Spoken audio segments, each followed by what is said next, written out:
Hello and welcome to the preview on the Fulhamish YouTube channel. My name's Elizabeth Barnard and I'll be your host. Today we're looking forward to our trip to Villa Park on Saturday. I think our most difficult game left of this season. And for this one, I am delighted to be joined by Luke from Up the Villa. Luke, how are you doing? Yeah, I'm kind of good. I'm trying to recover from losing to Crystal Palace. But yeah, we're here and there's another big game. So let's go for it. Yeah, I mean, it's silly to make a Classico out of everything, but this is the loss 3-0 to Crystal Palace in the FA Cup Classico this Saturday. I think it's the one that everyone's keeping their eyes on. Um, I wanted to take a little zoomed out look first to begin and have a look at Villa's season. Talk about how it's been. From my mind, obviously not a Villa fan, an incredibly impressive campaign, even with those extra Champions League fixtures. And actually, Villa in the Champions League has been one of the stories of the season, from that John Duran goal against Bayern Munich to taking PSG to the wire in the quarters. How has it felt to be a Villa fan this season? It's been brilliant. It's the best season I've had supporting Villa in my lifetime.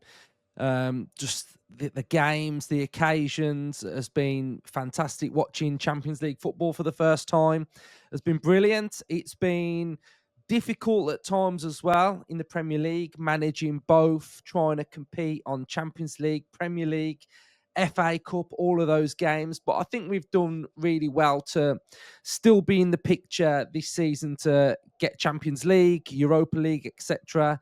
And just managing absolutely everything has been difficult for the squad, but we've done well. I think to compete on all those levels, especially in the Champions League, like you say, to get to the quarterfinals was just mental. I didn't expect to be there at the start of it, so we exceeded expectations there. And yeah, I just think it's been a long and grueling season that's now coming to an end.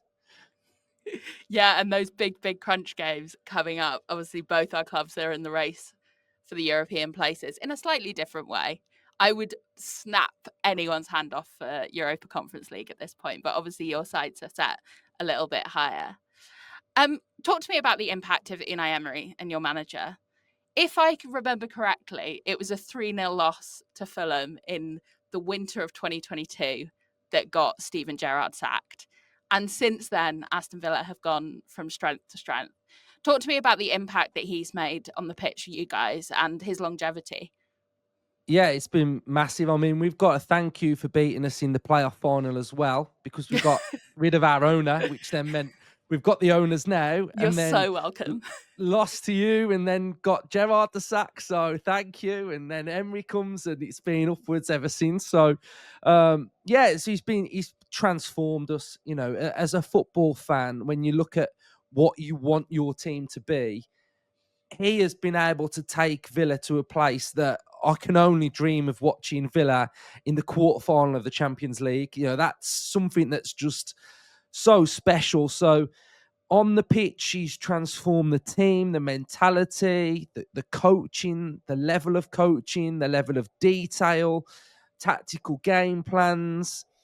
He's been able to sort of take us on a bit of a journey with him, and we've been able to learn through his experiences. So when he first came in, we were languishing near the bottom of the Premier League. He got us the Conference League. We had to learn how to play in Europe, learn how to travel to games and play, and every player was improved. And then we get little building blocks of little pillars to become better, and we've just continued to grow under him. And it's been amazing, and qualifying for the Champions League, and not only qualifying but competing and earning the right to be there and get to the round of 16, the quarterfinals. And we narrowly missed out, beating PSG, because you looked at it in the game at Villa Park, and we were 5-1 down, and we pulled it back to 5-4, and Rashford had chances, Maatsen, Konsa, and we could have done it, but we just fell a bit short. And he's just been absolutely amazing for this football club, and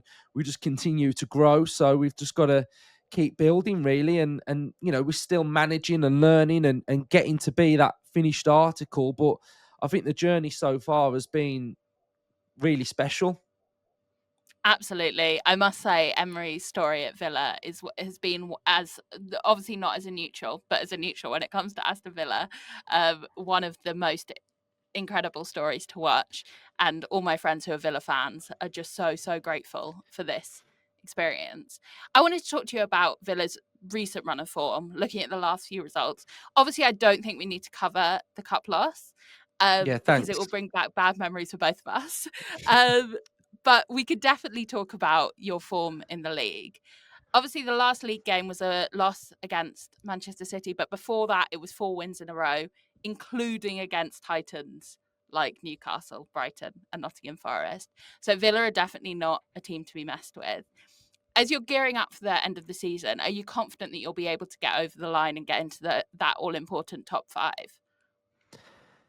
Um, I feel like we kind of left ourselves a lot to do because of our form earlier on in the season. There's a couple of games where we were leading and we let ourselves down a little bit. We've drew a lot of games at home, and that's left us with, we won 5 Premier League games in a row.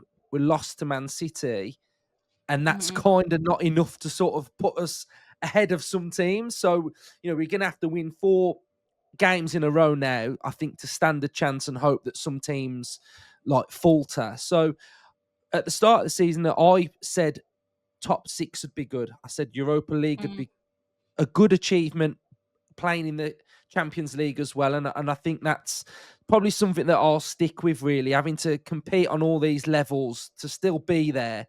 Newcastle, when they got into the Champions League the season after, they didn't get into any form of Europe. And I think for Villa, it would be a bit of a disaster if we don't sort of learn from this sort of like Champions League experience. I think I want to take that into a form of Europe and then be able to hit that hard next season and grow and try and win something. If it was in the Europa League, try and win it. You look at Spurs and Mhm. Man United; they're able to go deep and they're terrible. So Yeah. it then gives you an opportunity to get Champions League if you win it. So I just feel like the form's pretty good. Um, but we have left ourselves with sort of a lot to do towards the end. But we're more than capable of winning 4 games in a row, as we've seen before the Man City game. Mhm, for sure. Let's turn our attention then to Saturday, and talk about how your squad is looking going into this one. Obviously, the headline news that's come out the last week has been that injury to Marcus Rashford. But are the rest of your squad in full fighting health going into this game? Yeah, I think so. I think we are.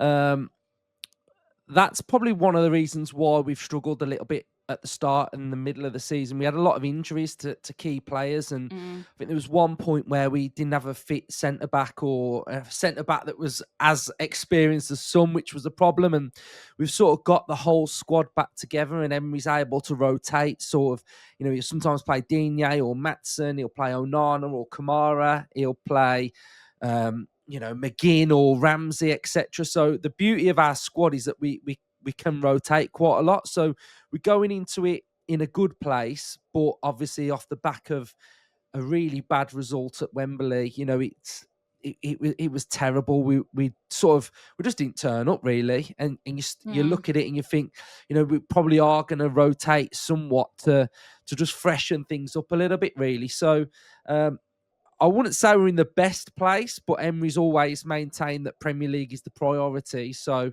I imagine he will try and have Villa sort of fired up, ready for this game. Yeah, and I wanted to talk to you as well about those January signings. Obviously, such a headline within football news. Rashford was the one that was on the tip of everyone's tongue, but Asensio as well has come in and had such an impact. Has that freshened your squad up to the point where you're able to really make a push of it in these last few games? Yeah, I think when they first came in, we were doing okay, but we needed a bit of a lift, and I think it would have. And I sort of like commend Villa for this because at that point in January, we were doing okay in the league. We weren't sort of in and around the Champions League spots. And they didn't really want to just rest on their laurels and go, we've had a good season in the Champions League. Let's just get to the end of the season and see how we are. They attacked it and they said, no, we want to push on still. And I think it was brilliant. And both signings have been really, really good. Rashford has been very, very good. I think he gets a lot of bad press, but Mm. his ball striking ability, his work rate, his work ethic in the Villa side has been brilliant. I think that's testament to Emery. Asensio started really, really well in and amongst the goals. He's sort of tailed off a little bit, but both of those have aided Villa this season. So I wouldn't say any of them have sort of not been that great. They've all been very, very good. So I think, again, it just shows that Villa aren't happy to just stand still. We want to keep moving forward. So, never did I ever imagine Asensio and Rashford would be playing for Aston Villa. So, it's just special times, really. Yeah, absolutely. Um, so this Saturday, obviously Villa have got an incredibly impressive strike force. Who are we to be nervous of? Who's going to hurt Fulham on Saturday? I think he will make a couple of changes, and I've got a feeling Bailey might start, who's a player that's Ooh. been in and out a little bit and not Mhm. played that well. But I think he might be one to watch out for. Morgan Rogers, he's phenomenal. He's done so well for Villa this season. He's come on leaps and bounds, and I think Watkins is one goal away now from becoming our all-time Premier League leading goal scorer. So he's got that to get over the line in the next 4 games. So I think Watkins will be a massive, massive threat. So I'd say someone out wide like Bailey, Rogers, or Watkins.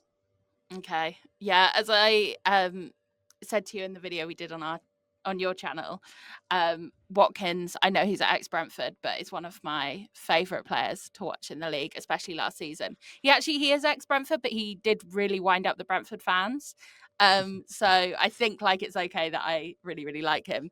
But yeah, I feel like he always scores against Fulham as well. I don't know, like I just have not got a good feeling about facing him this Saturday at all. Especially as you said, that chasing that record, or it would just be so Fulhamish for it to be broken on Saturday when we come to Villa Park. On the flip side, then, I wanted to put a little bit of optimism into Fulham fans' minds. Where have Villa been a little bit weaker this season? Where do you think Fulham might be able to get at Villa and hurt them? On transition, we have been Mhm. very, very bad. Um, Okay. Too easy to play through at times. Basically, how Villa like to attack is vertical down the middle of the pitch. So a ball into a central midfielder, then that ball will go into Morgan Rogers, Watkins goal. We've done that so many times. And what a lot of teams are doing now is really condensing the middle of the pitch, shutting out central midfield, which kind of forces Villa to just play around the back a little bit. And you set that little trap and push us and move us into those positions that you feel you're comfortable in. You strike in, and then we are having problems on transition. Mm, We're kind of struggling to stop crosses going into the box as well. That's been a bit of a problem for us. So those are the areas really, especially on transition. I've seen a couple of times this season you've played 5 at the back. We're not the yeah. greatest at playing that system, so maybe you might do that. I don't know what your squad's looking like to do that, but that's something that we're really struggling against Crystal Palace.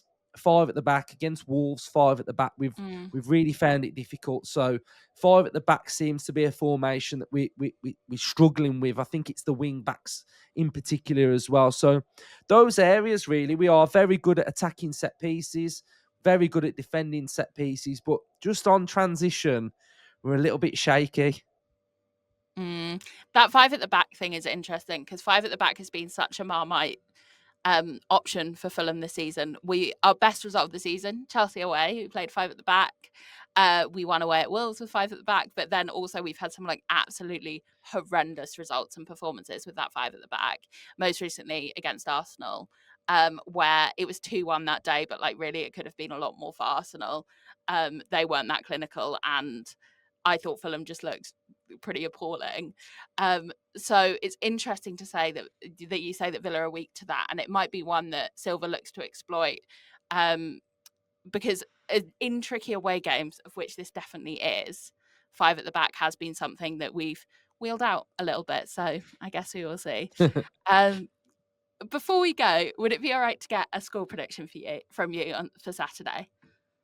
I hate doing these because you sound really arrogant, don't you, when you predict your team to win? But it is a big game for Villa, and we need a reaction, and we need to bounce back. So I would go. I think we will concede 2-1 Villa. That would be mine. I wouldn't be shocked to see that at all. I would, to be honest, I'm not feeling too confident, but I'm going to go for an optimistic score prediction. I think there might be able to be a little bit of magic, and to come away from Villa Park with a point for us would be really, really crucial in the race to that 8th spot. So I think it's going to be a 1-1 draw. And obviously Watkins is going to score Villa's goal. Yeah, thank you so much for joining me, Luke. Where can people find you? Yeah, on YouTube, TikTok, Instagram, just up the Villa fan channel. So yeah, and we've had you on our channel, so Fulham fans, go and check it out.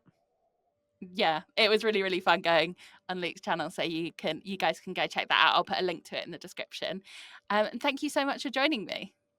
Yeah, all the best for your next 3 games after Villa. Yeah, and thank you for watching the preview. Dan and Farrell will be back after the Villa game with a quick take from Villa Park, hopefully celebrating an incredible win. But if not, I would definitely take a draw. And until then, all I have to say is come on, you Whites.